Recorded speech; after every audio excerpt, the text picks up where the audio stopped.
Thank you for tuning into the YouTube replay from our virtual Green Drinks May 2022, the Climate Edition.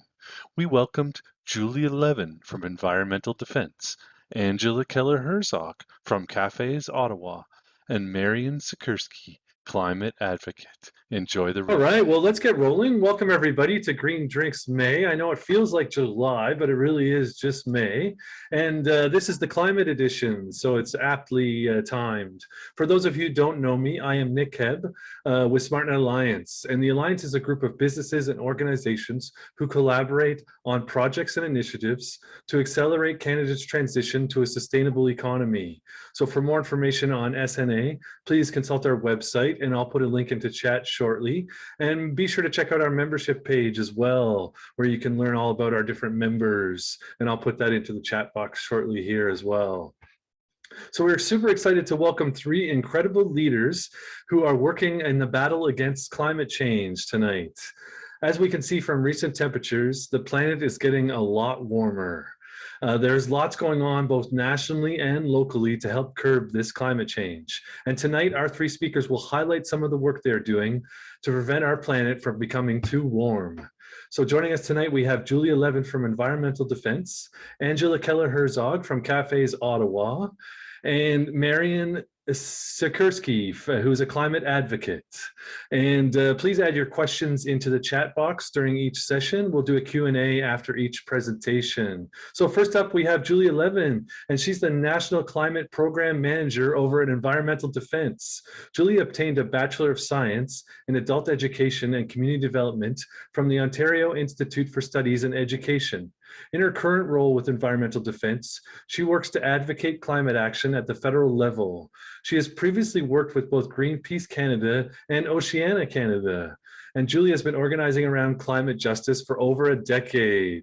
So a great way to start us off. Welcome in, Julia. You can share your presentation. And thanks so much for joining us for the climate edition here on Virtual Green Drinks. Thank you so much, Nick, and thanks to everyone for coming out tonight. I'll just get my presentation set up here.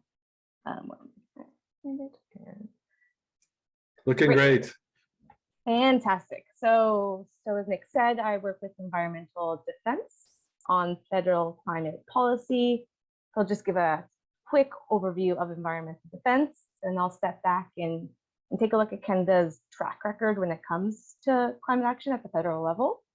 Look at the current moment we're in, and then I'll give you all a snapshot of the different files that we work on when it comes to advocating for more ambitious federal climate action in this country. So Environmental Defense, we are a political advocacy organization, meaning that we choose policy goals on a number of environmental files, both at the provincial level here in Ontario, as well as federally. And our work areas are, in addition to the climate change, which is my team, we also work to kick toxic chemicals out of supply chains off of our shelves. We work to safeguard the environment in Ontario, including things like pushing back against Highway 413 and the destruction of the Greenbelt. We have a campaign to safeguard Canada's fresh waters, specifically focused on the Great Lakes, and a campaign to end plastic pollution. So there's a lot going on at the organization, but I'm here to talk to you about federal climate policies. That's what I work on. So starting with Canada's track record, it's a bad one. Canada, is not a leader globally when it comes to the climate crisis. And some of those key indicators are we're the only G7 country where emissions have increased since we signed the Paris Agreement back in 2015. And that's what the graph is showing you. Our federal government continues to provide huge amounts, billions of dollars of subsidies to the oil and gas sector. When it comes to our public finance institutions, we are the worst in the G20, and we're failing on our international contributions. For example, we're not contributing our fair share to international climate finance to help developing countries both mitigate and adapt to the climate crisis. So it really is a track record of failure, which means groups like mine have our work cut out for us. Just kind of dive into some of these a tiny bit further. We often hear, Canada's emissions don't matter, but that's absolutely untrue. Besides being top two countries in terms of emissions per capita. We're also the only country with a population under 100 million, significantly under 100 million, that is in the top 10 and has always been in the top 10 absolute emitters of greenhouse gas emissions. So definitely, definitely a terrible track record and a real need for Canada to play a leadership role when it comes to tackling the climate crisis. Our track record is also marked by this real blind spot when it comes to fossil fuel production. So Canada continues to expand the production of oil and gas in the country, despite experts telling us we need to do the opposite. And until now, until this year, federal climate plans have ignored this sector entirely, despite it being the largest source of domestic emissions. 26% of our emissions domestically do come from the production of oil and gas across the country, but primarily in Alberta. And the production matters. So Canada is the fourth largest exporter of oil globally. And when we talk about our emissions domestically, we only talk about the emissions that come from the production, from the extraction of oil and gas. But most of that oil gets exported. Those get burnt overseas, and that's where 80 to 90% of emissions come from. So only around 10% is associated with the extraction for production. Refining is kind of a separate issue, but we export most of our oil to be refined elsewhere. So that's when when we're talking about reducing emissions from the sector, we're ignoring 80 to 90% of the problem. And that's why it's so important for us to actually talk about constraining the production, bringing down the production of oil and gas, and not just cleaning up emissions from the sector. And there's also just a huge lack of accountability and responsibility when we don't account for these emissions. So what this graph is showing you, our domestic air emissions are have flatlined. They haven't come down. They're still high, but they're flatlining. But our exported emissions from our fossil fuels, the emissions that are embedded in the oil and gas that we export, are skyrocketing as we export more oil and gas. And so this is a huge issue for our country that we really need to take seriously, the phase out of production of oil and gas. So that's really quick, and I'm happy to dive into any of these things in the Q&A or in future conversations. Quick snapshot of where we are as a country, but diving into the moment we're in now, because a lot has happened in the last year. Starting with IPCC reports. So in August, we had the first of every 6-7 years, the IPCC, which is that body of scientists, climate scientists, every 6-7 years, they put out an assessment report, and has 3 parts. So the first part, which we saw in August, is the science. And that was the one, I'm sure folks heard, Code Red for Humanity, when Secretary General Guterres called that report a Code Red for Humanity because of the science. The science hadn't necessarily changed. It's just the most compelling, it's the most comprehensive report on climate science to date. Then in February, we had the second IPCC, which focuses on impacts on humans. And that was the one referred to as the Atlas of Human Suffering. It really did lay out a really terrifying future. And then the third IPCC report, which just came out last month, was the mitigation report. That showed the pathways. It showed us that, yes, the window's narrow, but we can turn this, we can rapidly pivot to clean energy. The options are affordable, they're available, they're ready. The only thing missing is political will. And for the first time, the IPCC has started to be very clear about the obstructionist role that oil and gas companies are playing, and then the political interests that are beholden to the oil and gas sector. And Canada, North America were called out specifically on that. So one big thing that happened this year in the climate landscape, definitely this series of reports. Another one, of course, was the IPCC, and just a reaffirmation of that 1.5 degrees goal. So that's a commitment to limiting temperature rise to 1.5 degrees. And that was a target pushed for, especially by small island nations who, if you heard some of the speeches made at COP from the Prime Minister of Barbados, for example, anything beyond that is a death sentence for countries, for entire nation states, as well as so many millions of other people. And so there were a lot of mixed things about COP, but the highlighting of that goal was really important, and we can't lose sight of the 1.5 degree goal.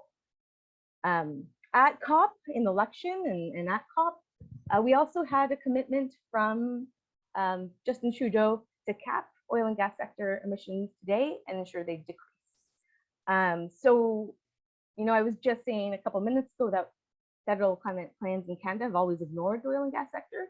So what makes this significant? It's the first time we have a federal government who's saying there's a policy, we're going to propose, we're going to work on a policy to actually limit emissions from the sector. But of course, what I was just saying about like emissions are important, but it's the production that has to come down. So what this is an opportunity though to get, if we push hard, if we show there's enough public support for a strong cap on emissions, which actually can reduce production, that's the goal. So is a cap on emissions for, you know, lots of jurisdictional reasons that's the case, but there's a chance for this to be a really significant commitment, and it came from decades of climate activists pushing for stronger climate action and the government forcing the government's hand. So it was, you know, a fall of a lot of promises when it came to the climate crisis. But the last 2 months, last month and a half, have been really hard for any climate policy wonks who are following this file closely. We call it the the spring of the terrible three. So there's a fourth thing I'll add in now. The first in the series of terrible decisions that our government has recently taken so they released at the end of March an emission reduction plan for how we're going to hit our 2030 target. That's not the terrible decision. The terrible part is that it actually allows for more oil production. So they released an emissions reduction plan that allows for nearly 1 million more barrels per day in 2030 than is currently happening, which is just, you know, pretty unbelievably terrible and needs a lot of concerted pushback. The second event of the terrible three was the approval of Bay du Nord.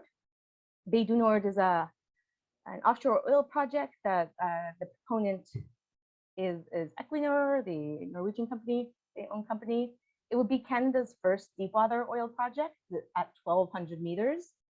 For comparison, other offshore oil projects are 200 meters. So just, you know, depths that we can't cap this thing if it spills, or it will take weeks to cap it if it spills. And it's also a 1 billion barrel project. The lifetime emissions are equal to running 100 coal factories for a year. This is a carbon bomb that our government approved 2 days after the most recent IPCC report. A lot was made about this project being the lowest emission intensity oil project that Canada has had, or one of the lowest. But again, that's a focus on emissions that ignores 80 to 90% of the problem when that oil is then burned in homes and cars, etc. So that was the second of the terrible three. And then the third was about carbon capture. So carbon capture and storage is, you know, very contentious technology. In theory, it's a technology that can be added to oil refineries or cement factories or fossil power plants to capture some of the carbon dioxide before it reaches the atmosphere. It's not a new technology. It's been around for decades, has a terrible track record. The vast majority of projects never get off the ground, and the ones that do don't work well. But oil and gas companies are super keen on this as a way to use the promise of carbon capture to protect the status quo and justify ongoing production and expansion. So we knew this was coming for the last year. We've been campaigning against it. I'll go more into that later. But it did get passed in the budget of 50% carbon capture tax credits. So our taxpayer dollars will pay for 50% through this one measure of oil and gases designed for this technology. And they've estimated that equipping the sector with carbon capture will cost $75 billion. So they want a lot of public money for this unproven speculative technology that will prolong our dependence on fossil fuels. It's a stall tactic. It's not a climate strategy, but our governments have given in. So that was the terrible three. But then just yesterday, Minister Freeland approved a $10 billion loan guarantee for the Trans Mountain Pipeline. This is a project that already has $21 billion of our dollars that have gone into its the purchase and construction of the project. It's a huge new fossil fuel subsidy from a government that did commit in the election to eliminate fossil fuel subsidies. And just months ago, in February, Minister Freeland told Canadians that there would be no more public spending on TMX. So just broken promises all around. And though the government, is resisting calling it a subsidy because it's a loan guarantee, that fits squarely under the World Trade Organization's definitions, and that they're the most authoritative body when it comes to setting these definitions.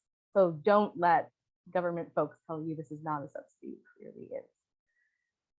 And the last context setting bit is that the tides are turning for oil and gas. So the social license is turning. We had, with the latest IPCC report, UN Secretary Guterres, call country, basically he didn't name Canada, but call countries that are planning more production the truly dangerous radicals. And he called any new investments in fossil fuels economic and moral madness.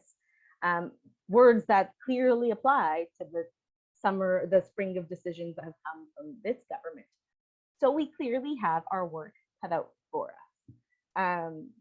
There's a lot of momentum, there's a lot of opportunity, but there's a lot of work that needs to be done for us to actually start tackling the crisis at the scale it needs to be. And now, I wanted to give you a snapshot of the various campaigns that we're working on as an organization and the files that we're covering. It'll be a snapshot, but again, happy to dive into any of them a little bit further if folks have questions or share resources on them. And I'll drop in some links when I've finished as well. Just a word about our role, environmental defense's role within the climate movement, which is a powerful and movement comprised of so many different parts. At least how we want to see ourselves is a bridge. We have one foot in the really technical world, writing policy submissions, coming up with proposals, doing a lot of government relations, going to committee meetings. But we try to always take that information and make it accessible and available for mobilizing groups, for the public, for supporters. So we are really keen to hear from people on whether we're playing that role, how we can play it a bit better, and the kinds of things that would be useful from a group that is entrenched in the policy world, but wants to be mobilizing folks and communicating to folks in ways that activates all of you to be champions for more ambitious federal climate policy. So our work includes exposing the oil and gas lobby. We take on industry associations like the Canadian Association of Petroleum Producers. We take them on directly. We leak secret memos that we get our hands on. Because at the end of the day, the biggest barrier to climate action in Canada is the oil and gas lobby and the incredible influence they have over decision makers of all stripes, over our institutions, over media, over think tanks. So taking that on directly. One of our biggest kind of flagship campaigns is around ending fossil fuel subsidies. And we do kind of a yearly inventory on federal fossil fuel subsidies.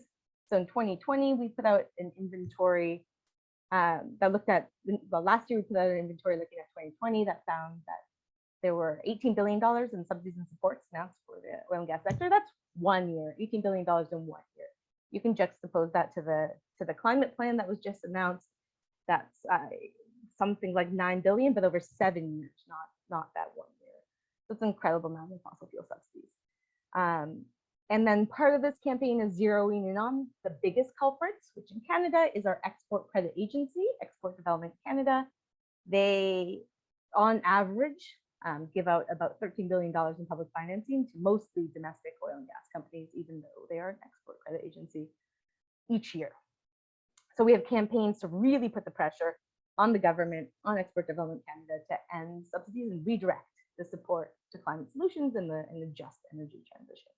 This year's fossil fuel subsidies report, we found that last year the federal government gave $8.6 billion to the oil and gas sector. And this year we zoomed in on subsidies to carbon capture and storage. And this has never been done before. No one had quantified the amount subsidies have gone to the oil and gas companies for carbon capture and storage technologies. And so since 2000, governments have given $6 billion to CCUS projects. And in return, those projects have captured, are currently capturing less than 4 megatons each year, which is 0.05% of our emissions. And almost all of that carbon is then used in this type of extraction that actually pumps out more oil from wells that otherwise we couldn't had unreachable oil. So $6 billion for more oil and gas production. Therefore, we're putting more emissions in the atmosphere than what we're taking out. So I'm stressing carbon capture because it's in the news a lot now. It's becoming a hot topic, and it really is a dangerous distraction. And again, maybe could play a role in something like the cement sector, where there's not other decarbonization options, but most sectors do. Definitely has no role to play in the oil and gas sector, and certainly should not come from our dollars when oil and gas companies have never been more profitable. So part of this campaign was also working with key validators, because sometimes environmental organizations, our voices can only go so far. So on this project, I coordinated a letter with 400, with a small group of academics, but 400 academics, Canada's leading environmental and climate and energy experts and scientists, sent a letter to Freeland saying, don't go ahead with the tax credit to carbon capture and storage. This was obviously before the budget was released, and she ignored them completely. She didn't even meet with academics.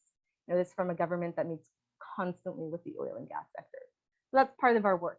Another part, kind of mentioned earlier, but is about constraining oil and gas production. So that's both engaging on the policy side, but it's also engaging on specific projects. So for example, this is a bit of an older example, but we ran a campaign to get a proposed project. Teck's Frontier Mine, Teck is a giant mining company. Frontier Mine would have been the largest oil project in the oil sands. We worked, so in the top picture there, we worked with Indigenous Climate Action to make this an issue at COP25. That's outside the Canadian Embassy in Madrid, where COP25 was. We worked with other groups like Lead Now on petition deliveries. That's outside Minister Wilkinson's office, who was Environment Minister at the time. And the last photo there is an ad that we placed in some key papers. And at the end of the day, we made the project such a big deal that right before the federal cabinet was set to make a decision, Teck withdrew the project, saying there's just, there's so much public opposition, no clear climate plan. The government's climate plan isn't clear. We're just not going to go ahead, which was a really incredible victory. It wasn't more than a 2-month campaign. So it really shows people power in opposing huge projects. We also work towards a fair transition for all, and so that there's a policy component. The government has a commitment to put in place a new law, a just transition law. But that also means doing research on what that transition looks like, what decline, what a phase out of oil and gas that takes care of workers, that doesn't leave workers behind, could look like. And so the research, we worked with a labor economist, Jim Stanford, on a big research project, which found, this is very manageable for Canada, despite what the sector would have you believe. If we start planning today, and we give our, the 10, 15 years that we'll need to phase out oil and gas, most people retire in their jobs. And then with a lot of planning that starts today, and bridging opportunities and all kinds of employment options and supports and training, etc., it's very manageable. There's only less than most communities, very few, most oil and gas jobs are actually in very large cities where it's easy to transition folks. Very few resource dependent communities that are highly dependent on oil and gas. So it's manageable if we have to start, but we have to start today, and so far. They've been talking about starting for 4 years now, and we're not there. So this is another big part of our campaign. And then we also have a campaign that wasn't really successful last year. So Canada continues to export both American and Canadian thermal coal from our ports in BC. Thermal coal is the type of coal that's used to produce electricity. So it's burned abroad to generate electricity. Domestically, we have a 2030 timeline for phasing out coal for electricity here. Alberta is going to get it done by next year, 7 years ahead of schedule, but we continue to export it.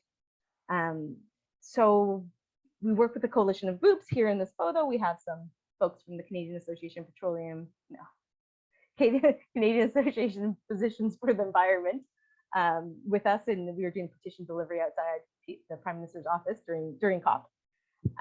We managed to get the government, all of the parties during the election, to commit to a ban on the export of thermal coal. It got reiterated by this government with a 2030 timeline, so we're working on amping it up to 2023 timeline for the end of thermal coal exports. But that's also a policy that wasn't on the table before the campaign started, and now is a government commitment, with the opposition parties strongly pushing for a faster phase out. And I can skip that one. And we also are supporting.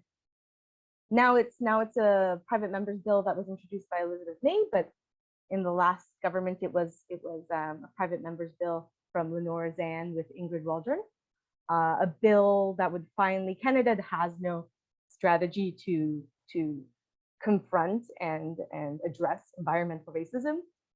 A lot of our peers do, the United States certainly does. We're really lagging behind when it comes to environmental racism and addressing it.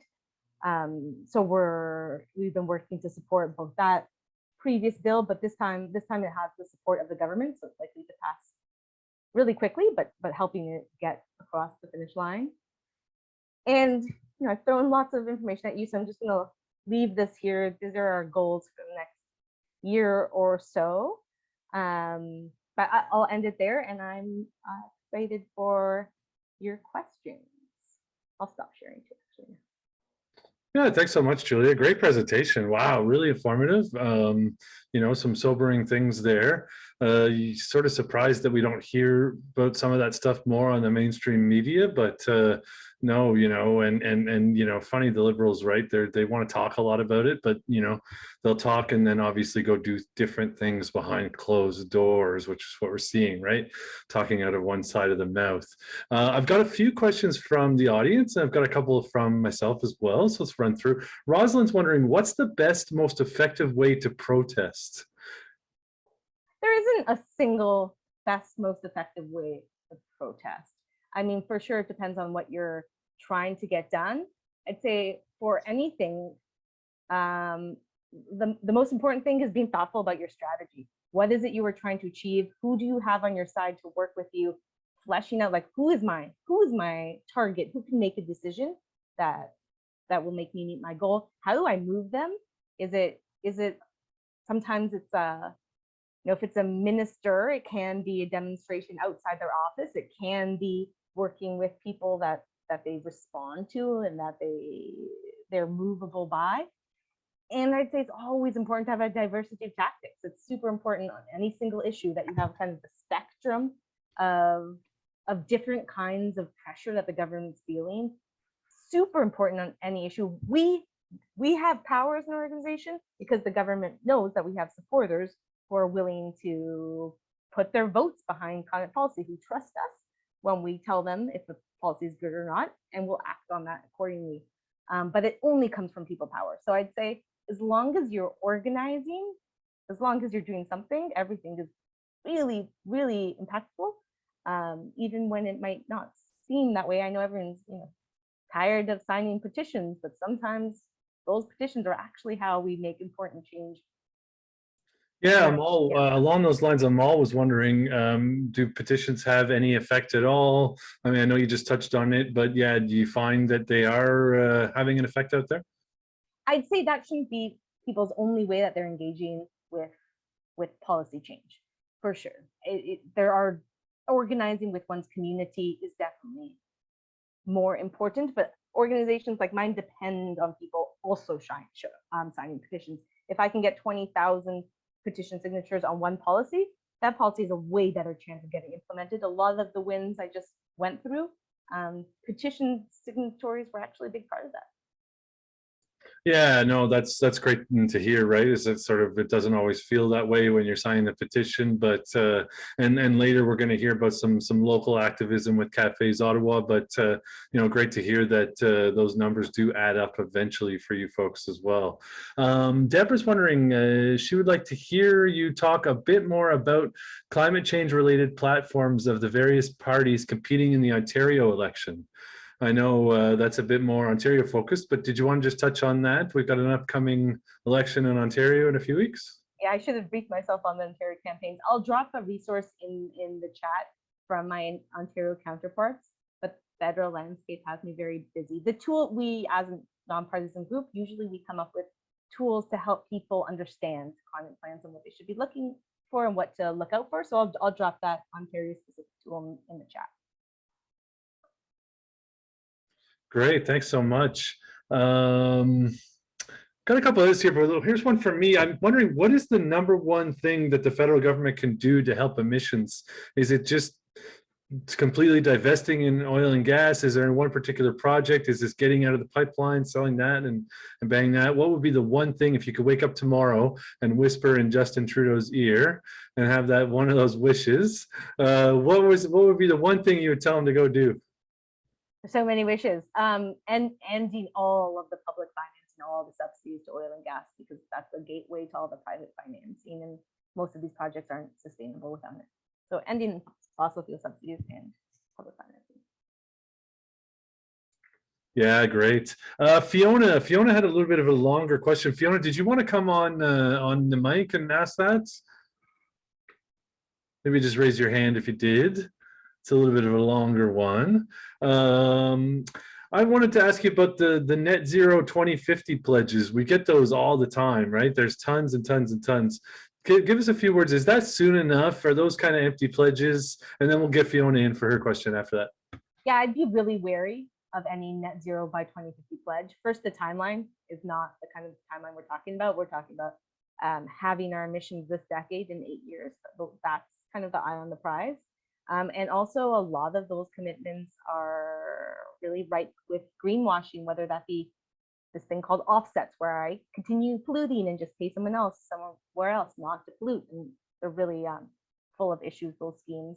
I still like it is very significant that so many of the world's governments have committed to net zero by 2050. That does show a momentum, a change, but be very wary, especially of corporate plans to net zero. And yesterday, Trans Mountain Pipeline said they have a net zero plan. Whenever you hear about oil and gas companies having net zero plans, they're not talking about the 80 to 90% of emissions that come from burning the oil and gas. And so their plans are worthless.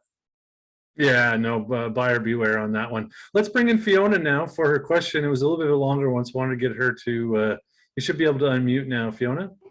Okay, thanks very much.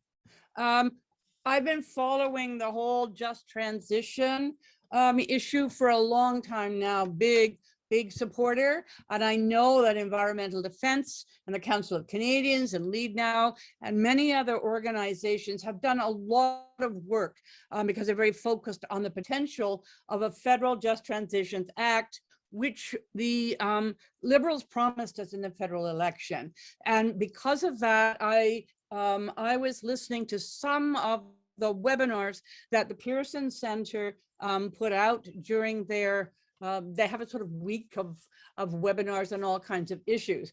I listened to one with labor leaders on the Just Transition Act, and I was very disappointed to find out that for them, not only was Just Transition only focused on oil and gas workers, the suggestion that that should be a much larger plan wasn't in there whatsoever. And it was also quite clear to me that big labor and even big business they believe that their workers really sort of hate the whole idea, and they don't think it is their responsibility to explain to workers and union members what this whole thing is about and why they should be for it. So I also listened to a Pearson Center webinar, an interview with Seamus O'Regan. He's the Minister of Labor, the former Minister of Natural Resources, who loves small modular reactors like nobody's business. And he's now Minister of Labor, big portfolio. And they have also given him responsibility for this Just Transition Act. Well, when he was asked about that, he was really obviously irritated even to be asked about it, because he has an awful lot to do post-COVID, quite obviously. But he clearly said that they wouldn't even be thinking about it before the end of the year. Now, as far as I'm concerned, this makes a nonsense of work that I've done. I've been to my Liberal MP, asking him if he would basically support this petition for a just transition and so on. And quite clearly, it's nowhere on the Liberal agenda. I wonder if we could get you to speak to this. Yeah, thanks for that. And for sure, this is a commitment that has been made before, and it's been delayed and delayed. I'd say luckily he's playing as O'Regan is not a friend to the energy transition conversation. He's just basically an oil and gas lobbyist in government. But it's now mostly in Minister Wilkinson's portfolio, and they do need to feel pressure. I don't think they're feeling enough pressure on the timelines on this. They're holding consultations right now. So they've been doing stakeholder consultations with labor groups, with organizations, with oil and gas workers, with groups like Iron and Earth, which works with oil and gas workers who want to transition to different sectors. And I'd say that it was hard for a lot of labor. Like, the pandemic has obviously been really hard on unions in terms of their priorities in people's lives and people's jobs. And they're now getting together really robust asks of government. And so I expect these consultations will wrap up in the next 6 months to be really important for this file. So you need to keep up the pressure, keep engaging with it. We work very closely with a lot of labor organizations and unions, and they are very keen on making sure that this process is worker-led, and that workers aren't an afterthought, but they're actually at the table drafting the legislation. And that process, it needs to be deliberate and thoughtful, and it needs to move at the pace that unions want it to move at. But lots of work is happening on this. There was just transition summit in Ottawa a month ago, with really great representation from kind of across civil society and labor. Yeah, no, it's great to see that work kind of ongoing. Great presentation, Julia. We'll kind of let you off the hot seat here. We did have Rosalind asking if you could share more information on environmental racism. Maybe we'll let you sort of throw that into chat there if there's an extra report or something there. I think Rosalind would be keen to see that. I know you were going to share a couple other links. I did share the buyer beware one for everybody, but really appreciate the work you're doing. Thanks for joining us, Julia. Thank you so much. It was a pleasure. Great. Yeah, no, some very eye-opening things there. And, whenever we do get another federal election, let's all remember that stuff, right? Whenever it's going to be. So let's roll over to our next presenter now. And up next, we have Angela Keller-Herzog, who is the Executive Director over at Community Associations for Environmental Sustainability, or as they say, CAFES. And she's principal on Horizon Green Consulting. She has over 20 years experience working in international development, including Transparency International and the Canadian federal government. She's represented Canada overseas at the United Nations conferences. She believes in local action, taking responsibility, and getting things done to create the world we want to live in. She's a former director on the boards of OREC, Glebe Community Association, co-founder of the Ottawa Center of Refugee Action, and a bunch of other projects. So I know she's very busy. Want to thank her so much for her time. Come on in, Angela, and excited to learn more about cafes. Oh, you're still on mute. There we go. We'll get you off. There we go. Okay. So excited to be talking with you guys in the virtual green drinks. As some of you know, that I used to be a regular when we actually got to drink beer. And hopefully those days can come. And Nick, I think we should start going hybrid. So if we're starting to have this kind of thirsty weather, that we can both be there in person, but also for those of us who are away, join in or vulnerable with COVID. So, and I guess the other thing that's kind of a gap in today's agenda is that Julia was talking about the federal level, and I'm really talking about the local level, both from individual, neighborhood to municipal.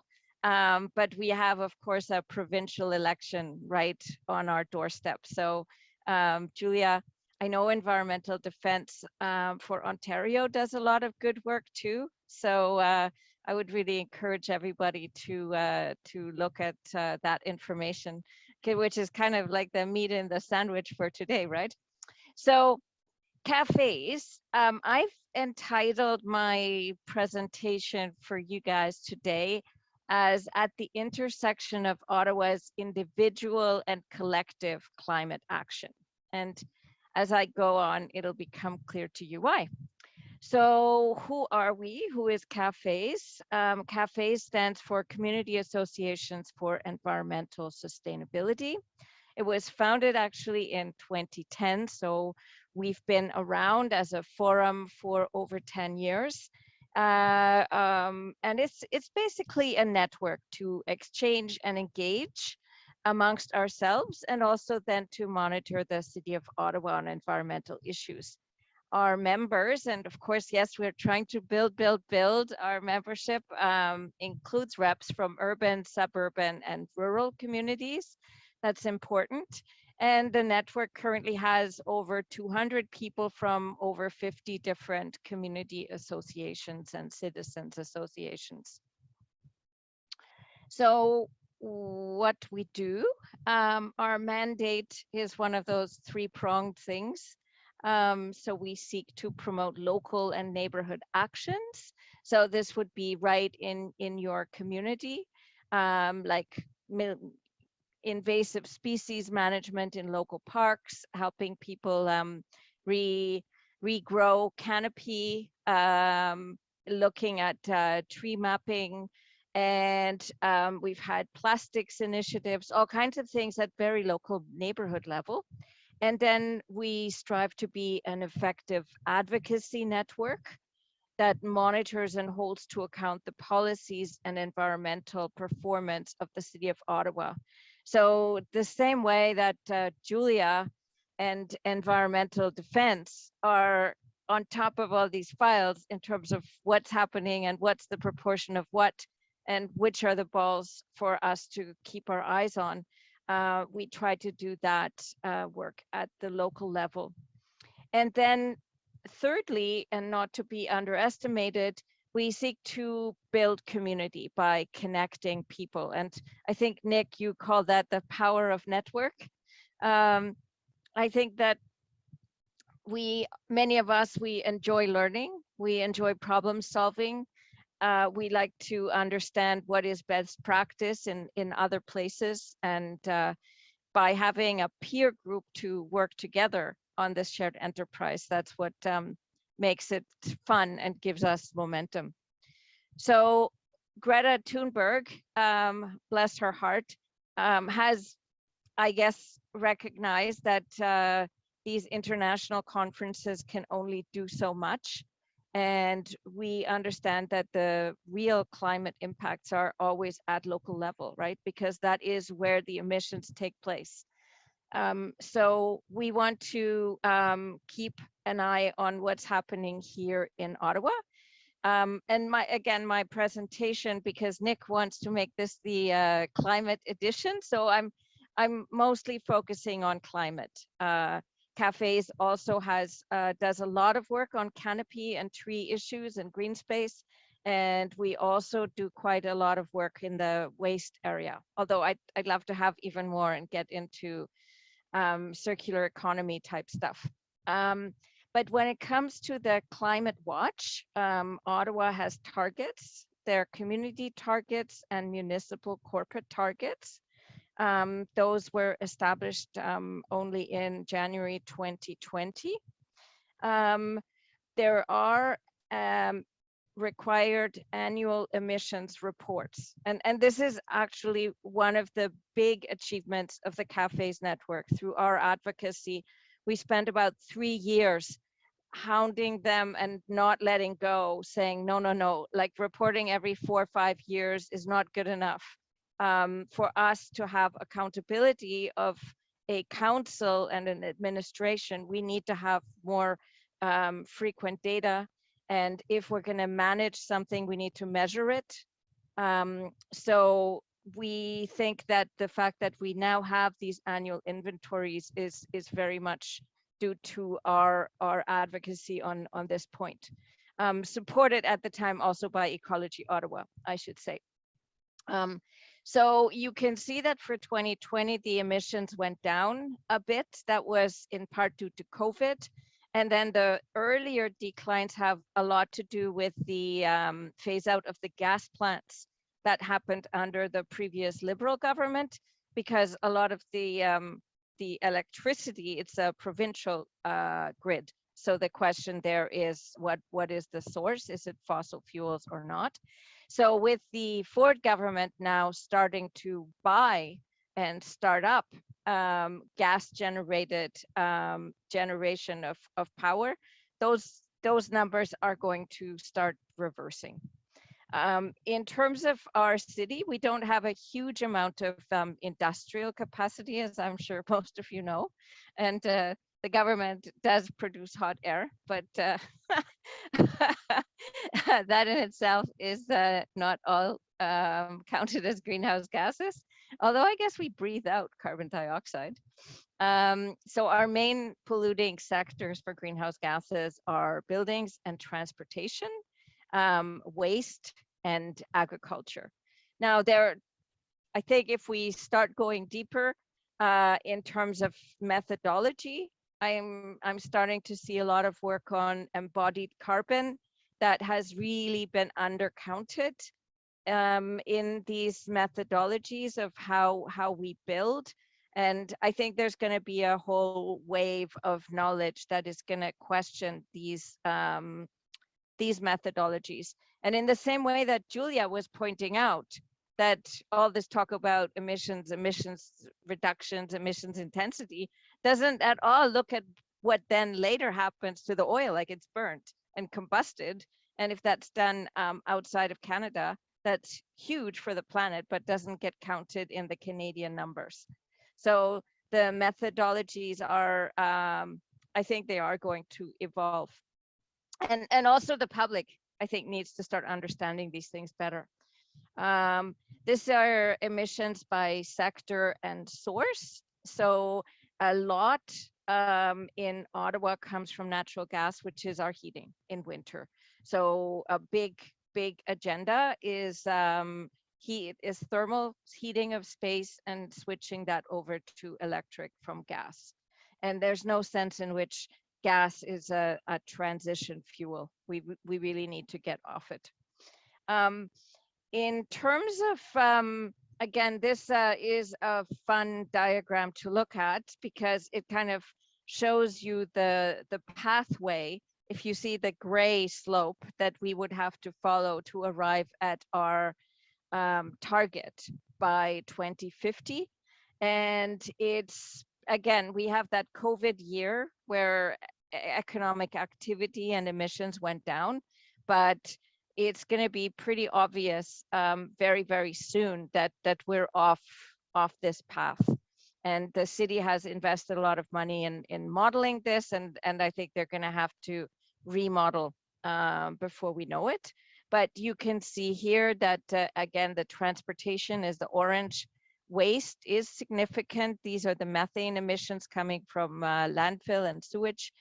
Some of that is being harvested, but by no means all. So, and then the top 5 actions from the model is the electrification of vehicles, the diversion of organics, and the retrofitting of buildings, both residential and commercial. And the greening of fleets is also key. In terms of the adaptation side, like we artificially split these things, but there's a lot of connections. But we have had actually a collaborative study between Gatineau, the NCC, and Ottawa that has projected that we are getting hotter summers as we're experiencing today. For those of you who don't have aircon, earlier springs, wetter fall, winter, but it seems sometimes dry springs, shorter winters, later falls, and more extreme events. So we've had tornadoes here, we've had flooding. So this is pretty real, and it impacts on a lot, including our buildings, our building science, and our agriculture. So I want to talk a little bit about this debate about individual versus collective actions, because some people are aware that while we're being blasted with, here's 50 ways to improve your lifestyle, make it more green, to lighten your footprint, there's a sense in which this is kind of like a corporate shaming, so that the emissions and the damage are really coming from, I think there's some statistic which maybe Julia knows. It's like 70% of emissions is coming from like 10 corporations, and there's like big government actions in terms of subsidies that are like directly causing the problem, right? So if an individual comes along and plants a tree, or even if everybody in our community plants a tree, it's not going to stop climate change. So, and then basically making individuals feel guilty about their lifestyle is kind of like a very unfair maneuver, right? It's a tactical narrative that makes people then overwhelmed and makes people like not look up, as they said in the movie. So it's important to really grapple with this. And there's this paradox where individual actions will never fix the problem, but at the same time, without individual behavior change, we will also never fix the problem, right? It's my conviction that we definitely need both. And at the individual level, I would argue that, I mean, just for our mental health, if we're going to start taking on the knowledge of what is happening and have the eco anxiety, I think that rather than despair, snapping into action is the better path forward. And you do get better health if you're actually doing things about it. And there's also an issue of integrity, right? Where as an individual, you need to walk the talk. You can't be really driving around in a huge gas guzzling car, jumping in the car for the slightest errand, and then at the same time be a climate advocate. It doesn't, like there's that cognitive dissonance, and we certainly hope that Justin Trudeau feels that cognitive dissonance and that it bothers him, I hope. So we all need to do our part. But then looking again to the collective action, we know that it is groups of people working together who manage to move the needle. So on the bottom here, I've lined up kind of a spectrum, and I haven't put arrows because I think the arrows go in all directions, where we have the individual actions, and then we have the community actions, which is where that Margaret Mead quote also comes in, right? You have the group of like-minded people that come together, that support and encourage and lift each other up and make the group activities happen. Now that can be geographically based at neighborhood level, and that's what cafes can very much be about, right? When you can invite a few of your like-minded neighbors over for a refreshment, and I would like that beer, Nick, I really would. And you can talk about like, what would we want to change in our community? What kind of motion or proposal could we bring to the community association as a local initiative? How can we work together? And then also, how can we address ourselves to our local level of governance, right? And a lot of the community associations have a good level of engagement with their councillors. Ward councillors often come to community association meetings. That's where you can connect with your local politician. You can find like-minded people. So that's really where there's a lot of levers of being able to connect and then advocate at the local political and government level in terms of regulations and standards and market correcting incentives or disincentives. Now, before you start saying, oh, okay, like Angela, she's like a closet communist, socialist, it's all about wanting to regulate. I want to tell you guys a story. So the other day, and we had been working for many months on this high performance development standard that Marian is going to tell you more in depth in her presentation, because she did a lot of the heavy lifting on that. But, you know, like the husband asked Angela, so how was your day? And Angela's kind of like, hey, I got to tell you this, like the penny so dropped for me. So the builders, right, that do the design, build, own, operate, right? They are starting to really like build almost to passive standard that the Ottawa Community Housing has looked at. And it's a different market incentive on them, because they're trying to offer for the long term. They're going to own and operate these units, and the energy savings by building really well accrue to their tenants, and they have a life cycle analysis. And then the developers, right, in the private sector that just build and then sell, they're just competing on price. So whatever they can have like as a regulatory environment for a low price, not taking on any extra expenses, so they can build as cheaply as possible, so they can be the most competitive. That's what suits them.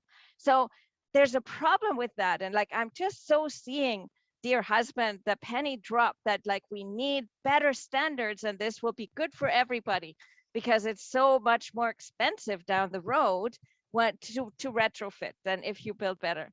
So then Dan, my husband, kind of went, well, Angela,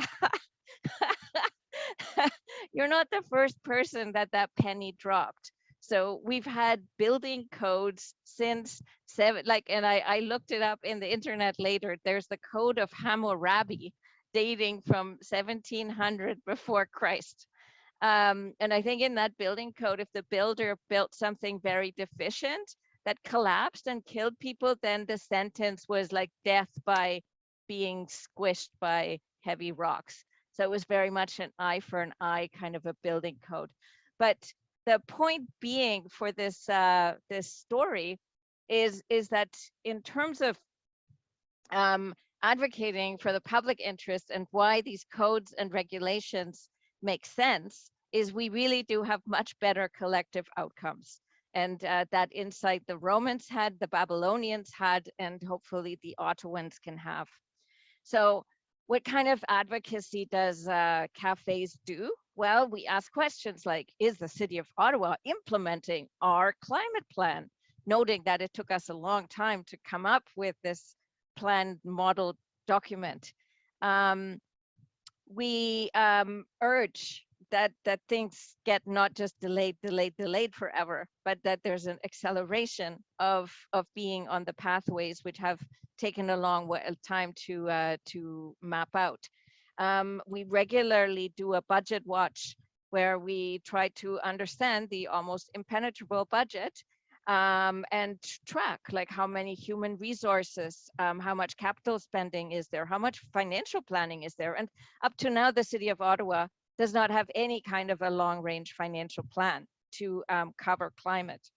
So here are some examples of advocacy asks that over the years, and I kind of ran out of time, but like what I was doing when I was making this PowerPoint, I was actually going through old PowerPoints and saying, oh, what was that about? Oh, what year was that? So I could have done a lot more, but I ran out of time. There's like a vast number of topics where, you know, we need to nudge, we need to poke, we need to push them. And part of it is also to do some of the homework and inform counselors, because counselors are super busy people and they don't necessarily know everything, right? They're normal human beings. So if we can come with some research with our advocacy to make the case, that helps them a lot. So then what is the recipe that we're trying to have impact, right? Because that's, everybody wants to make a difference. If we're going to volunteer for these public interest issues, if we want to be a local climate advocate, we want to have impact. So our cafe's recipe is that you join your community association or citizens group, you join the neighborhood environment committee, or become the point person, start creating an environment committee yourself. Oops, there we go. And then you also join the network, either as an individual or as the group representative. And then you get in the loop with the cafe's network updates, our bulletins, information sharing between members. You learn more, you become informed. Sometimes you get mad, you learn about best practice, and you start understanding more of the policy options and what's being discussed and debated. You connect with your counselor, which you can do at the community association meeting or otherwise. You connect with your neighbors, and then you can send messages to your counselor to inform them. And our ideal, obviously, is that we have channels, instant channels of communication to all counselors. We're not totally there yet, but often we do manage to contact a majority of counselors to send message to them. We make public delegations to city committees, and we look to improve policies and bylaws that have climate elements to them. And I guess environmental more broadly, because cafes is more than just climate, but climate is big. And then the last step, I guess, would be also to vote for climate action ready politicians.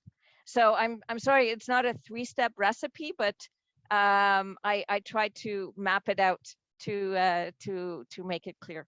So that's kind of our plan of action. We've definitely had quite a few successes of changing things, not always as dramatically as we would like.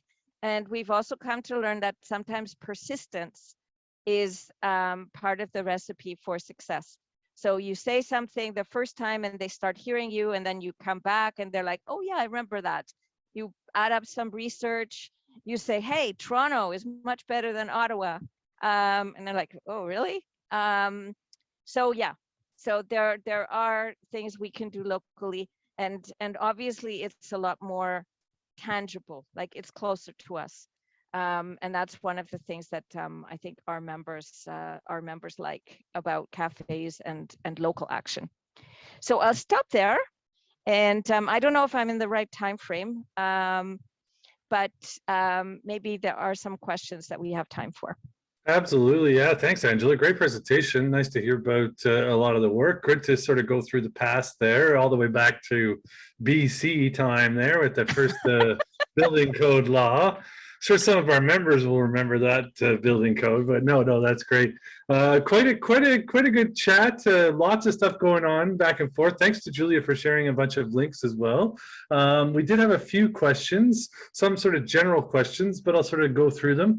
Amal's wondering how realistic is it, and how long do you think it would take to get off oil and gas? Kind of a general question. Well, I guess there's a drama unfolding in Europe right now, right? Where the stakes are high, and Europe all of a sudden is saying, we want to get off Russian oil and gas. And Europe was like massively supplied, right, with direct pipelines of gas. And I think the oil they're trying to cut off first, and then the gas later. But those are like very massive, sudden transitions, and demonstrating that this is possible. I think that the oil and gas lobby is dramatically trying to take advantage of it. So you know, as soon as there started to be talk about energy pressure on oil and gas supply for Europe, there was like, oh, we should rebuild, like the idea of like Energy East pipeline. The time has come to bring that back from the dead. But I mean, those kinds of projects are not financially viable, and they would just like add to the planetary climate problem, which is, I would argue, even bigger than the Ukraine problem in terms of that, like the whole planet is involved. So with the right pressures, I think that change can come quite quickly. And the thing is that if you look at the pathways in terms of needing action really by 2030, that talks about like a rapid need to transition. The parts per million of CO2 seem to be rising. I mean, again, like you guys know these stats, right? That's why you come to the green drinks. But I think that renewables is a proven technology. I think that like the turnaround to have a solar project installed is about 1 year. For wind, like not offshore, but onshore wind, you need about 2 years. Yes, there are supply chain slowdowns right now where the global economy seems to be deglobalizing. But nonetheless, even if you put in those slowdowns, a lot can be done. And then the missing piece in terms of renewables is the batteries. The batteries have gone down in price. The efficiency of this technology is getting better. And people talk about scarcity of the battery metals. But again, like lithium is not exactly in scarce supply. And I think that the big battery makers are starting to scale up, and there's utility scale battery projects starting to happen. I just heard about another one in Alberta. So I think that the problem is not the technical, the technical pathways. The problem is the political will. And in Canada, the oil and gas lobby through CAP, the Canadian Association of Petroleum Producers, is extremely strong. And I think there was a small piece of good news where apparently the Bank of Nova Scotia has just stepped back from that lobby association, but they're pretty fierce. Great. And Michael's just wondering, to help reduce the transportation emissions, is Ottawa investing in bicycle infrastructure or EV charging stations? So if I understand correctly, there is a bicycle part of the transportation master plan. And our advocacy position would be, well, if you figured out what are all the bits and pieces of like raising the game and making bicycling more safe for everyone, and going like not like massively reducing, I think, the risk of fatalities for bicyclists is a priority part of that.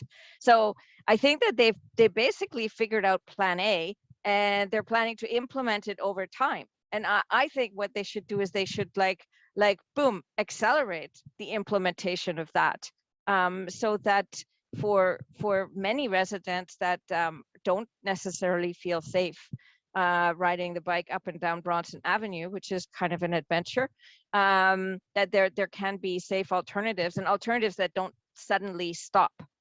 In terms of the EV infrastructure, I think that they're coming around. I think about 5 years ago, there was this attitude at like propagated by NRCan and down, sort of like, oh, everybody just charges at home. You don't need to have EV chargers everywhere.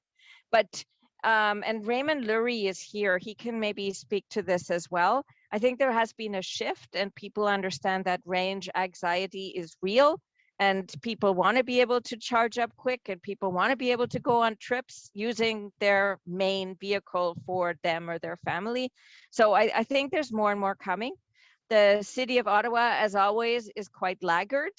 So I think that there's two big slowdowns. One, in terms of the public infrastructure, they've only put out like, I don't know, 6 or something in the last year.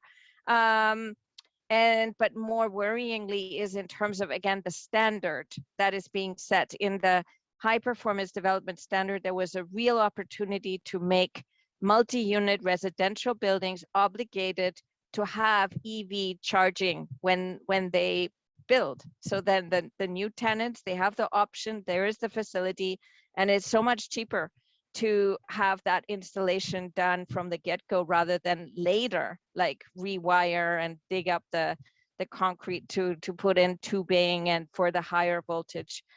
So that, in a sense, for the Ottawa Green Standard was a missed opportunity to start at a higher standard.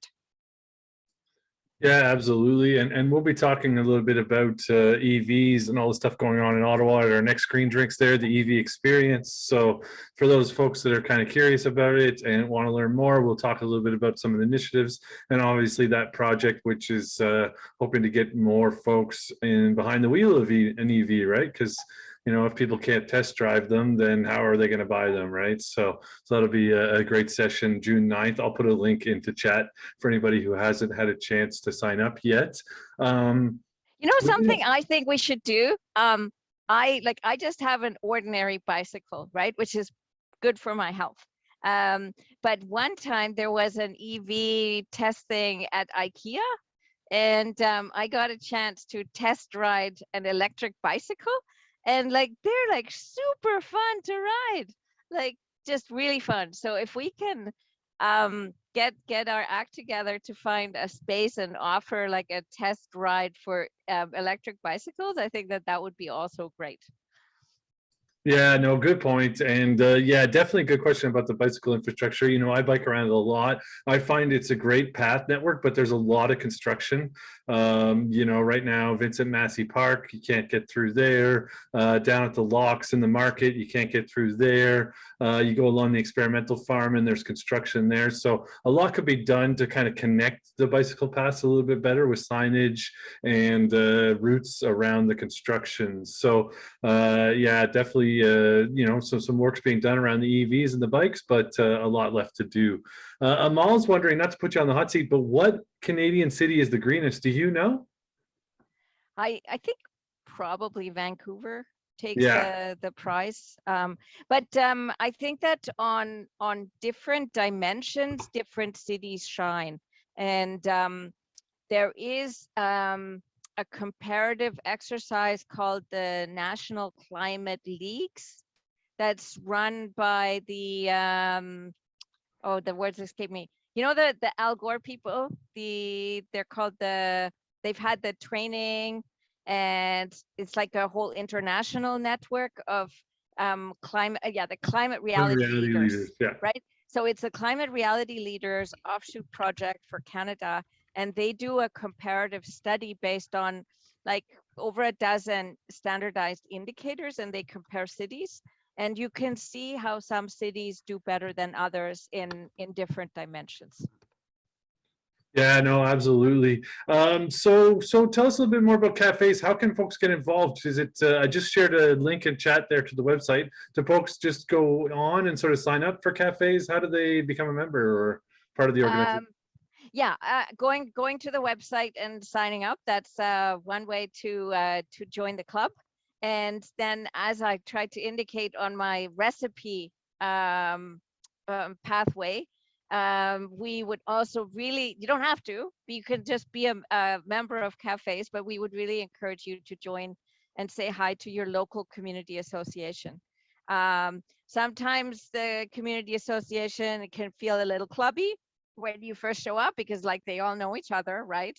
But after hanging out for a while, you realize that it's just a cast of characters that are all very civic and public interest minded, many very dedicated people, knowledgeable people, and usually there is a few in each of these circles that has the green advocacy bone, and connecting up with those folks, and then you can start working at a neighborhood project level as well. And having our feet on the ground and connected with others in our neighborhoods gives us much more grounding and power, I think. Not to say we don't welcome, like if you have like research skills, if you're specialized in a knowledge area and want to bring that to cafes, you're also totally welcome. Yeah, Rosalind was wondering if she should move to Ottawa. I think we can say it's a resounding yes for her, right? You'll probably have a place to stay, Rosalind, so you're good to go. Angela, folks are on the call from Kingston and Toronto. So any particular organizations that folks should look for in some of those other Ontario cities? Well, in Toronto, you have T, the Toronto Environmental Alliance. In Kingston has like some good stuff happening too. I think watching the Kingston City Council could be good. Kingston did a lot of really good things on its transit, where they improved transit, like the quality of service, and then ridership followed. So it's a real demonstration that yes, you need affordable fares, but you also need like quality of service so that you can be relied on. So that's very close to Ottawa. So I wish the OC Transpo people wouldn't just put their nose up in the air saying, oh, we're so much bigger than Kingston. Because I mean, they're just down the road, right?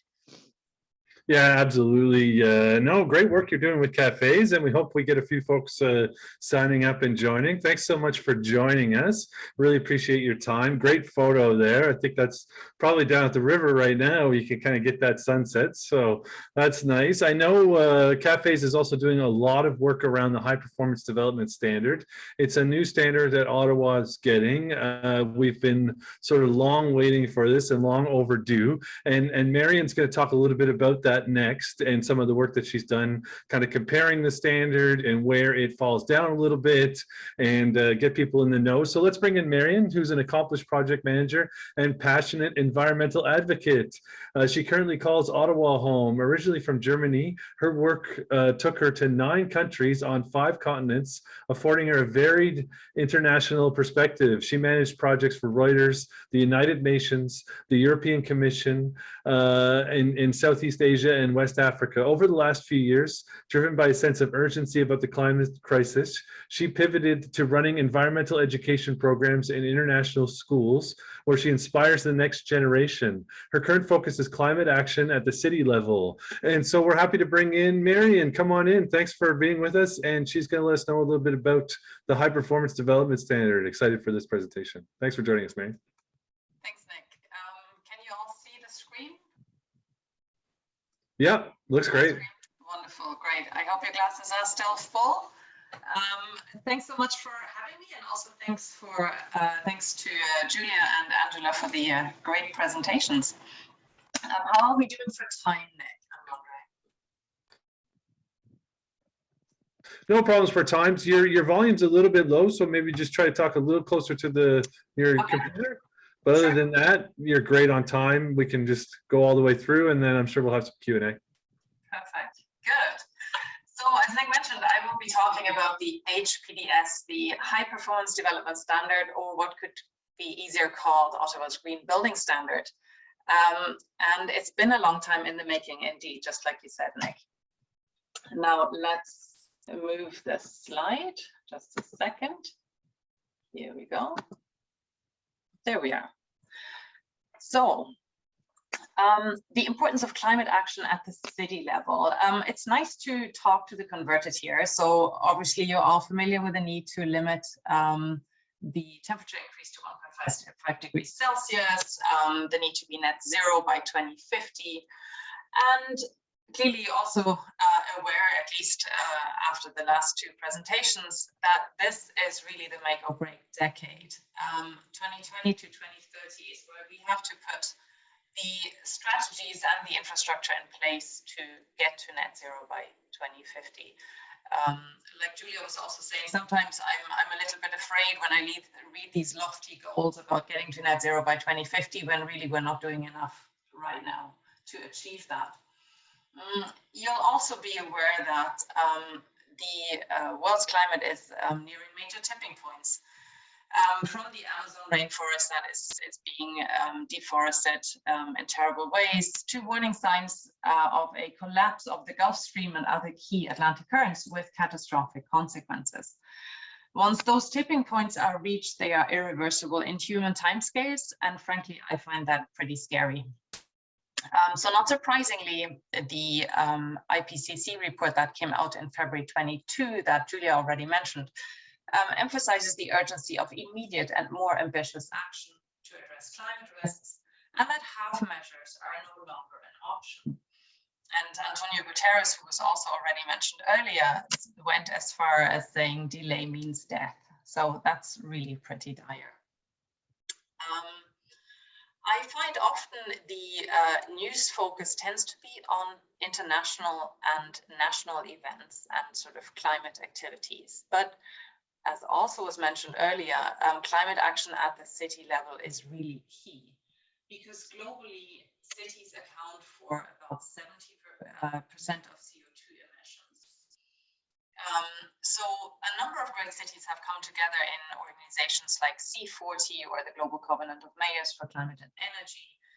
These organizations bring together major world cities, but also smaller cities that are very active on climate action. Why is it important? As I mentioned, a high proportion of CO2 emissions is emitted in cities, and in Ottawa, the proportion is even bigger than the global average. As Angela had mentioned, in Ottawa, buildings account for 46% and transport for 43% of greenhouse gas emissions. So it's really high time that Ottawa has come up with a green building standard. Now let's just briefly look at sort of the timeline and how it all fits together. As you all know, in 2019, the City Council declared a climate emergency, followed in 2020 by the Climate Change Master Plan and the Energy Evolution. Then in 2021, the official plan, and now the High Performance Development Standards in 22. I really only got involved sort of towards the end of 21, towards the end of the official plan. So everything before that is still a little bit foggy to me, but you know, I'm focusing on the HPDS for now. So as the official plan, you will know, is currently delayed, the effective date of the High Performance Development Standard is a bit unclear right now, from what I understand. The HPDS was approved in April by City Council, but we'll have to wait for the official plan approval at the provincial level as well. But in any case, some of the provisions, such as the energy efficiency enforcement, are only kicking in 23 anyway, so that shouldn't really be affected by this delay in the OP approval. Now, what is this HPDS? It is, like I said, sort of a green building standard. The city puts it as it is a collection of voluntary and required standards that raise the performance of new building projects to achieve sustainable and resilient design. It is a standard. That means it is more prescriptive than municipal guidelines, but it is less stringent and rigorous than zoning and other bylaws and the building code, for example. The performance standard is split in two components. One part is the site plan component, and the other part is the plan of subdivision component. The site plan refers to mid and high-rise buildings, and the plan of subdivision, obviously, to new subdivisions. My focus will be mostly on the site plan component. And now, as you see in the bottom here, the HPDS is limited to external measures. Very unfortunately, it draws its legal authority from the Planning Act, Section 41, and this Section 41 specifically excludes interior design considerations. So what does that mean? Let me just get to the next slide here. Yes, the tiered approach of the high performance development standards. Again, we have two components, site plan and subdivisions. And within those two components, we have tiers, 3 tiers in some cases. the tier 1 is mandatory, the tier 2 and 3 are voluntary and eventually will be incentivized. They're not yet incentivized, but eventually we'll get there. And the beauty of this tiered approach is that there are regular updates are foreseen about every 4 years. And with these updates, the tiers are basically, we're moving up the tiers. So what was tier 2 now, which is more stringent, becomes tier 1, which then is mandatory. So it really is a useful tool to provide predictability for the building industry, but I guess also for us as end users. Now, the tiers are obviously not an Ottawa invention. The same approach is followed in Toronto and other municipalities. Ottawa is late to the game, and I'll come to that a bit further down. The benefit of being late, I guess, is that you can learn from the lessons that others have made. And what Toronto, for example, shows is that only a small percentage of applications go for tier 2 and tier 3, which is sort of the higher standards. So that means that the ambition and the mandatory tier 1 is really important. Like, we want to get the tier 1, especially as we start this this standard, we want to get that right to have, you know, effective climate action, essentially. It also means that incentives, once they come online, they have to be effective. Otherwise, we won't be able to encourage better performing buildings. So now here we come to the details. It's a bit late in the day for details, I realize, but let's give this a try. So this is now looking at the site plan component. So we're talking about mid to high rise residential, commercial and mixed buildings. Again, the tier 1 is mandatory. So as you can see there, I just for sort of completeness, I've listed the 12 components that are, or the 12 topics that are mentioned in the tier 1, and I've color coded them. But maybe what I should say first, when I joined the very first presentation of the HPDS in last fall, I was excited and I thought, oh, this is going to be great. There's going to be solar and there's going to be EV charging and it's going to be amazing. At the time, I didn't realize that it was all external measures. And so when I saw the topics, I was like, I must be missing something. There must be a different document that I just haven't found yet. But no, it is what it is. 12 topics under tier 1. The ones that are orange and have a little asterisk to them, the common area waste storage, electric vehicle parking, and bike parking, they're basically placeholders. They really mostly refer to other regulations that aren't even in place yet, in particular electric vehicle parking or charging will come through zoning in 2024, and I'll speak to that in a bit more detail later. The issues or the topics in yellow are really the ones that are more specifically related to climate change or climate action.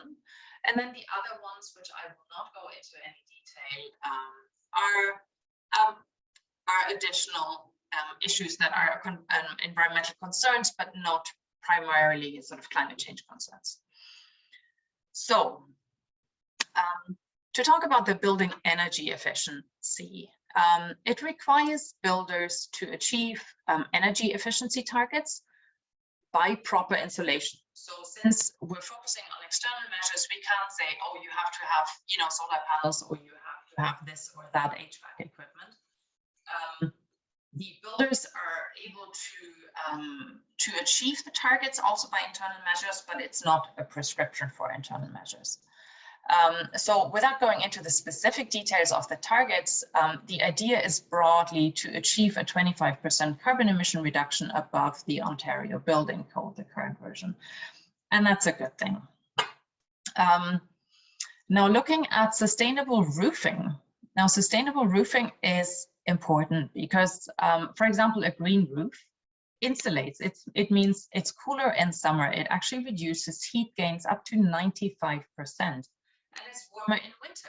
So it reduces heat losses by 26% in the winter. It also reduces stormwater runoff. But unfortunately, this is one of the requirements, and it's a little bit of a general comment on the HPDS as well. the wording is not very user-friendly at times, with many qualifications and exemptions and different pathways.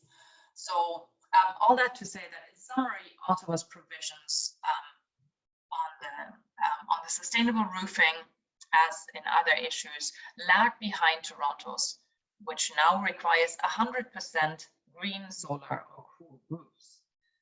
So the same applies to the cool landscape and paving. Ottawa's provisions are lower than Toronto's. And when it comes to tree planting, it is the same. It is the same problem, unfortunately. There is a group of tree experts in the cafes network who knows a lot and could drill into the details here. But again, Ottawa's requirements are lower than Toronto's. Just one example, trees in parking lots, where Toronto has a specific ratio of 1 large canopy tree for every 5 outdoor parking spots. Such a ratio is just one of a number of pathways in Ottawa, and it's less rigorous at that as well. So this is the tier 1 for mid to high rise. Now we're coming to the plan of subdivision, which is the second component of the HPDS. The way I see it, so it has in tier 1, it has a requirement for a community energy plan, for trees, and for planting. Those are the three topics in tier 1. That's all. It's a really small, thin document. The trees and the planting is the same as under the site plan document. Again, not as ambitious as Toronto. So the only thing that's sort of different is the community energy plan. And Ottawa prides itself on it being sort of the first municipality to come up with something like that. I would summarize it as the community energy plan is basically a tool to get the discussion going with builders. It's not really very stringent or very prescriptive. So projects are to submit a community energy plan demonstrating a proposed approach to energy, or commit to a prescriptive approach to energy efficiency in line with the HPDS tier 1. So the idea is to, as builders or developers submit applications for subdivisions, to get them thinking about how they can get these new communities to achieve net zero in the future. So a bit of a discussion tool, but nothing really, for me, it didn't seem like something specific and prescriptive enough. So it is more a reference to help inform how closely a new community's community energy plan aligns with the energy evolution. And now we're coming to the HPDS. Is it a missed opportunity? In some ways, yes. In some ways, no, I think. As a comment on the general presentation of the HPDS, as I mentioned, it's difficult to read with many exemptions, and compared to the Toronto Green Standard, which is a lot clearer, a lot more concise, a lot easier to digest. I imagine for builders as much as for the public. The HPDS has a number of application limits. So as mentioned, it really only refers to mid and to high-rise buildings, mixed and commercial and residential. It doesn't apply to all the smaller buildings, to like low-rise infill, to single dwellings. The city has argued that because sort of it captures, the HPDS the idea was to capture the majority of emissions. So fine, and because it uses the site plan control as an entry point, I guess that was the only way. It is because of the legal framework and the fact that it can only regulate or standardize, I guess, external measures. It leaves out a lot of issues. For example, solar panels. It leaves out EV infrastructure, which is really a shame, and I will get to that later. What is also excluded are pre-approved subdivisions, and of course you can't retroactively apply a law or a standard, but it is an issue that is a problem, that there are a lot of subdivisions where plans have been approved, but they haven't built yet. So they will be built, but they will not apply or conform to the new standard. So this is with regards to the application limits. With regards to the ambition, you've heard Angela also mention the HPDS isn't as good as the Toronto Green Standard. Toronto came up with the first green standard in 2010. We now have 2022, so it's taken Ottawa really a long time. Ottawa has connected in drawing up the HPDS. Ottawa has connected with Toronto, but for reasons I don't really quite understand is they oriented themselves on Toronto's Green Standard version 3, which is now obsolete because Toronto has just moved on to version 4 as of 1st of May. Why Ottawa wouldn't seek the opportunity to align itself much more closely with Toronto's latest standard version 4, I would imagine that makes it easier for developers because then they have a harmonized approach across 2 big cities. I don't understand the reason why they wouldn't have done that. Also, the other issue I have in terms of ambition is that significant provisions are delayed to the zoning bylaw. So waste storage and electric vehicle infrastructure. And I know Angela is very interested in an embodied carbon.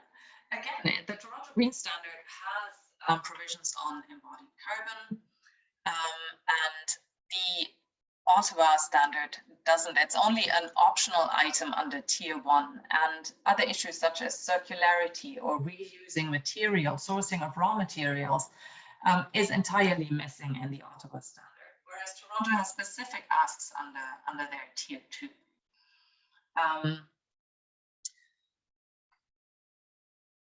Yes, so including provisions for embodied carbon, although it's quite a new field, but more and more data is becoming available to builders. And it is important to include that because a lot of carbon emissions, as Angela had mentioned, occurs through our use of materials, how we source them, how we process them, and how eventually we discard or ideally reuse them.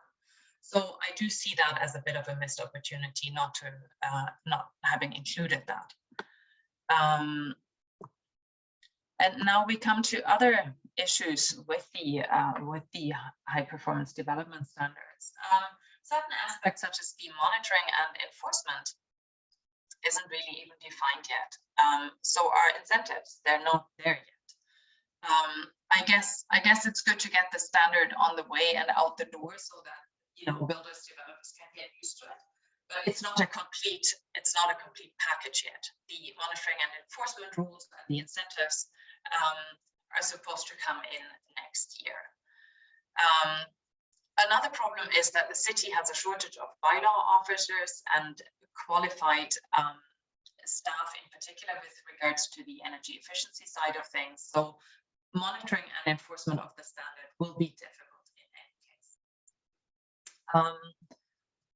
The problem with the incentives is they really have to be very good and very effective to attract applications. As I mentioned, Toronto has made that experience. Initially, I think they had about 15% of applications were for Tier 2, but that's dropped now to under 7%. Another issue with the HPDS, and I'm sure Angela would have a lot more to say to that, was that public engagement was really upon request. Cafes in particular had pushed very much to have this public engagement, and it was late, whereas the city was very good at explaining the standard to us and coming back to questions very quickly. The public engagement definitely could have been a lot more robust. So yes, it is a missed opportunity, but also it's good to have something at least. I do want to come to another 3 topics in comparing the HPDS to other jurisdictions. On 3 topics in particular, the EV charging infrastructure, solar, and home energy labeling. So you might all know, because you've probably been here longer, that there were plans to have EV charging infrastructure mandatory from the provincial level in 2018, but unfortunately that was brought down. They're only required in new single family constructions, and they only have to be EV ready, but that's really not a big deal. It's basically a plug in your garage.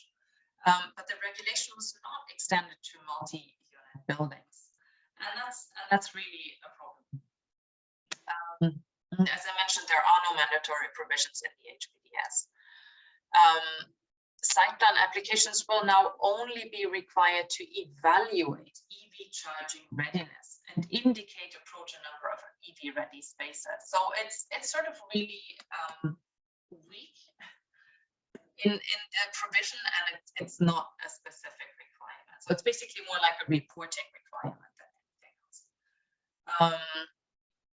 So again, Ottawa has to wait for zoning in 2024 to have more stringent rules. And we were talking about the make or break decade.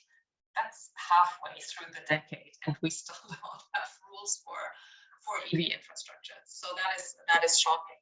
I have previously looked at EV charging infrastructure in other cities, and a lot of countries are far ahead of Canada and Ottawa. So, for example, in the EU, in Toronto, in Vancouver, and in US cities, it's mandatory to have EV charging in new buildings. And in some cities, it's been mandatory since 2010.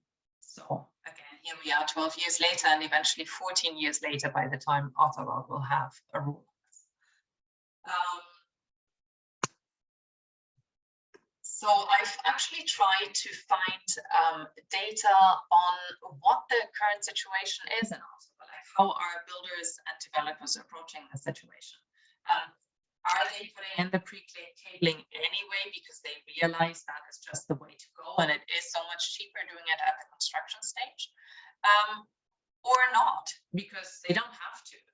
And I found it difficult to get any aggregate data. So if there's anybody in the audience that has a source or has information, ideas of where I could get that data, I'd be really appreciative. Now we're talking about solar. So I just want to compare it to the situation in Germany, for example. That's where I'm from, and that's sort of an easy comparison for me. Germany now requires obligatory solar installation on all new buildings in some German states, but plans to make it obligatory nationally. Also, geothermal district heating systems are being rolled out in communities across Germany. And the third point I wanted to make was home energy labeling. It's mandatory in the European Union since 2006, and quite a few US states also require home energy labeling now. Basically, the idea is that as you sell or actually rent out your house or flat, you have to provide an energy label, just as you find an energy label on your toaster. It's a tool that helps transform the building stock, both existing and new, to improved energy efficiency, by also involving the consumers in demanding better buildings. Because right now, basically, consumers, investors, or buyers of property, they don't have an idea on the energy efficiency of the buildings of the dwellings they get. So it's good to see that through a motion at council just in April, before the HPDS was approved, the staff has now been directed to explore opportunities to pilot home energy labeling. And also there is home labeling. There are initiatives to get home labeling from the federal level. So momentum is building. So there's some hope. It's not all doom and gloom. Coming back to the EV charging, because I do really feel strongly about that, because the electric vehicle infrastructure is really the point where net zero buildings and net zero mobility intersect. And it's so important to be ambitious to reach Ottawa's net zero goals. And also because retrofitting electric car chargers is so much more expensive, especially in multi-unit buildings, than including them from the get-go. As you can see on the slide here, Canada really trails most developed economies when it comes to EV charging facilities, EV share of car sales. The interesting thing is in 2019, Canada was at par with some of the European countries, but because they have been very aggressive in rolling out both public charging infrastructure, but also infrastructure in buildings. Their EV car sales have really boomed, and Canada's has doubled, but it's still at a low level compared to those other countries. As I mentioned, it also applies to the charging stations. Ontario is even at a lower level than the Canadian average. So it is too bad that we have to wait for zoning to get EV charging in new buildings, or maybe we can get a more progressive city council that would look at creative ways to move this along with more urgency in the future. And this brings me to the last slide. So what next? How can we, I guess, how can we get the city council, the mayor to feel more urgency in moving this along? I think city leadership is really key, and you can see it in Toronto, where David Miller sort of initiated the Toronto Green Standard, or Paris with its mayor, who are really pushing the envelope. And what when I say here as the third point, changing the discourse, I find when I read the news in Ottawa on sort of buildings and housing supply and affordability and so on, the assumption seems always to be that continuing to build as we do doesn't have any cost implications. And I don't mean that in the financial sense alone. For example, Health Canada estimates that air pollution from human sources contributes, now listen to this, to 15,300 premature deaths in Canada, and about 6,000, and of that, 6,600 in Ontario per year.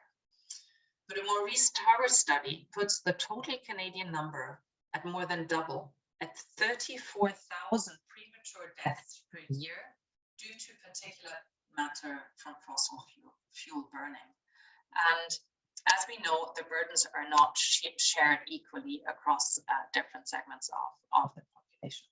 So I'm disheartened with the focus solely on housing supply, rather than housing supply that is future-proof and more suitable to human well-being. So this is where, I mean, changing the discourse, I think, is important, raising our voices and making sure it's a more complete picture is seen in the public.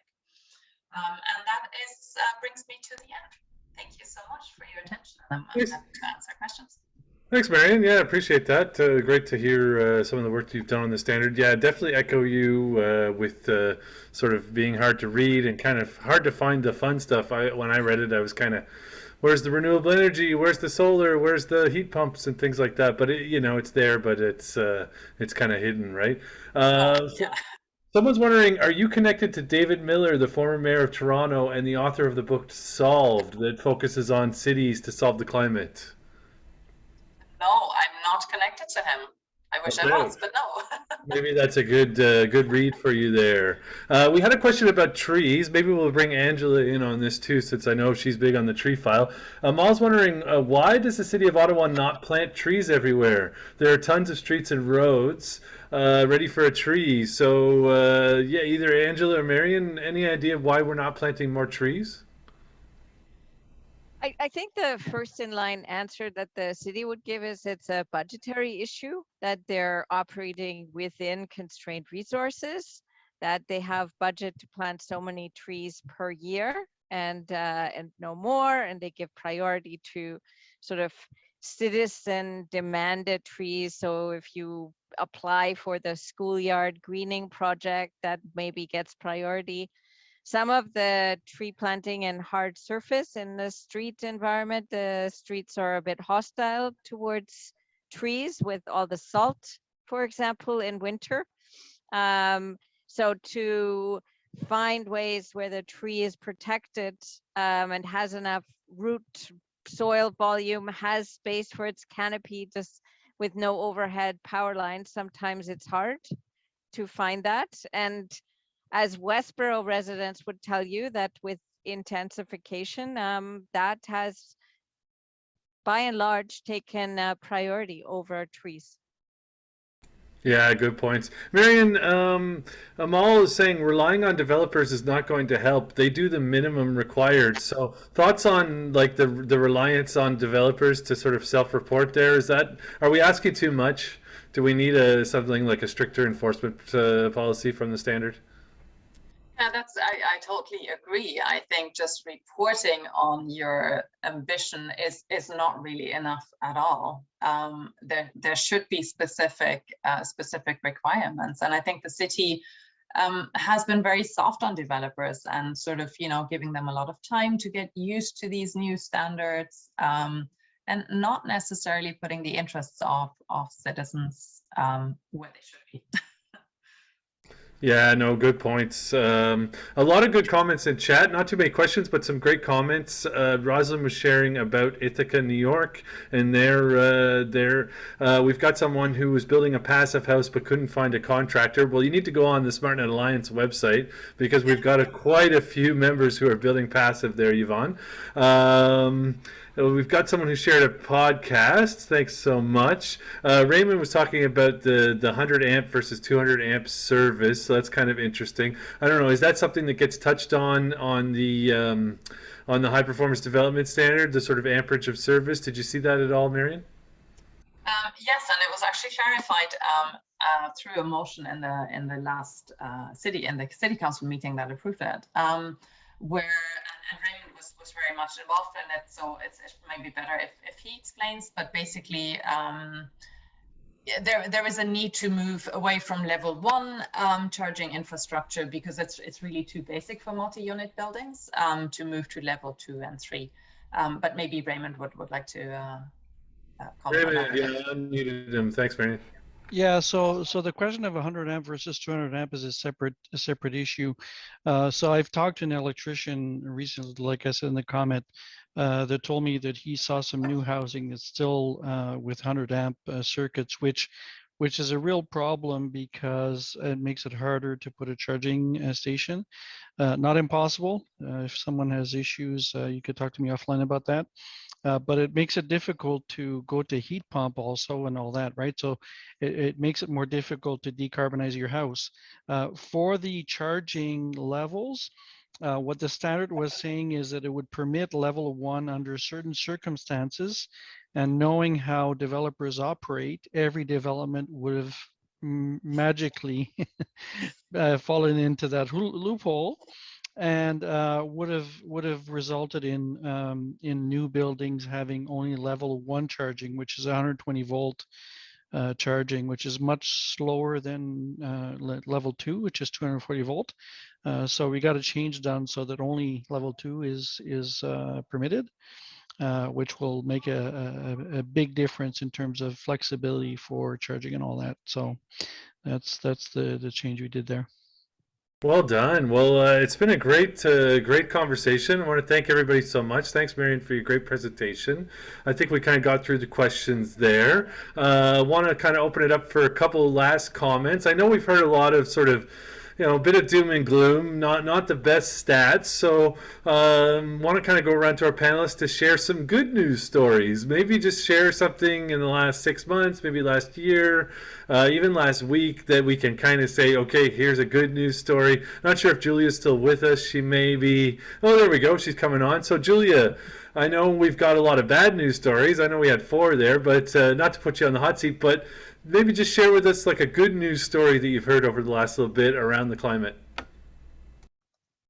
mean, that's the problem with not working on local issues. You don't get a lot of the really great good news stories. But I mean, it's important drawing blanks on good news stories at the end of this day. I just say I'm inspired by how in the last year, we're really globally here in Canada and other places really building super intersectional climate movements that understand that the crises that people face in different ways, whether it be economic, whether it be as an impact of ongoing colonization. These conversations are coming together, and for the IPCC, for one specific example, for the first time ever, really recognized colonization as the root cause of the climate crisis. So the way in which we're shifting the conversation is starting to resonate even in places where we wouldn't expect it to. Yeah, great point. No, for sure. And definitely the conversation kind of resonating around the community, people talking about it more. It's more in the vernacular. You hear it more on the streets. People talk about heat pumps. I know, over the last little bit, all the people are putting in the air conditioners. There's a lot more heat pumps going in. And, the Better Home Loan Program here in Ottawa sold out to 300%. We heard in chat there somebody wasn't able to get their funding. Sorry to hear. They are opening it back up in June. It won't be 0%, but you could still get your money. So definitely some good news stories. Angela, we know you're always connected and got your ear to the ground. Tell us a good news story that's sort of come out of your corner in the last little bit. Well, I think that, I mean, first of all, like where we are situated, we are at the end of a long winter. We're at the beginning of spring. In Ottawa, it's pretty much planting season now. I'm hoping the risk of frost has gone. We have just around the corner, we have a provincial election, so we can ask all kinds of candidates. What do you think about climate? What would you do? What do you think needs doing? And again, like having that public engagement on these issues is really the only way to get anywhere. And then down the road, we've got a municipal election. I've also started to get involved in some organizing for our September Global Climate March. I think that COVID is starting to withdraw, and the climate marches are outdoor events. So it's time to hit the street and show through the voting by taking a morning to march, hopefully, and that would be about a month before the municipal election. And there too, like we have, I mean, if we think that climate action is important, let's scrutinize these candidates and ask them some questions, what they would do. Is it that you would give stable funding to implementing the climate plan, or are you just saying, well, we have a plan and we're holding out our hand to get federal funding, right? Which, the city of Ottawa doesn't even have the staff to aggressively pursue federal funding. So Ottawa is really laggard. There's a lot of room to achieve things. And with Mayor Watson stepping back, like we are going to have a brand new mayor. So I think that's a huge opportunity. So let's work on that. And I'm also working on some plans, hopefully, that will come to fruition to do a mayoral candidate debate on climate and the environment in probably around mid-September. So I'll be networking with you, Nick, to get a hold of your distribution list or to have you circulate invitation to that. And then we'll be able to check out our mayoral candidates on if they're ready to step up for climate action in Ottawa. Great. Yeah, no, fabulous. Great initiatives and yeah, some great news there. Marion, any kind of good news? I know you kind of been looking at some of the lacking things on the standard, but anything that you're kind of saying, okay, this could be good.